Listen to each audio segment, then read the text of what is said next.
Welcome to Nasdaq Sector Talks. I'm your host, Jill Malandrino, global markets reporter at Nasdaq. Joining me at MarketSite, we have Elena Basova. She's an analyst with Nasdaq IR Intelligence, and we're here to talk about how the Investor Relations Office is becoming more data-driven. It's great to have you back with me on set, Elena. And before we get into data-driven IROs, tell us more about Nasdaq IR Intelligence and your role within the capital markets. Sure. So, we assist IROs with managing their shareholder base.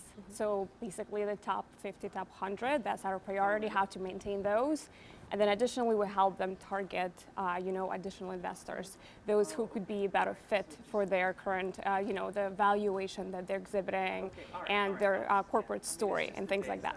All right, now let's move along. Let's get a recap on the regulatory landscape and where we are right now. Sure. So just to briefly recap, there have been a bunch of changes in the regulatory recap in the capital markets. And so we've had the regulation fair disclosure in early 2000s and then followed by more recently MiFID II in 2018. And the more visible impact of those changes has been the inevitable contraction of the sell side that is currently unfolding. All right, now what does this mean for an IRO and how those teams have evolved? So it's actually interesting because from talking to corporates, we've identified two distinct developments that are prompted by this contraction by the sell side. So one of them is IROs are now going to be expected to be more autonomous in how they approach their outreach. It's no longer going to be outsourced as much as it used to be, and that kind of leads them to be more, data-driven. And the other one is that a lot of those IRO positions are now being taken by the sell-side analysts, former sell-side analysts, and former FP&A analysts. And, we find ourselves at this historical, interesting position where all these, data-driven consequences are kind of like manifesting because all these IROs right now come from extremely data-driven background, and everybody's pressured to be more, efficient with their time.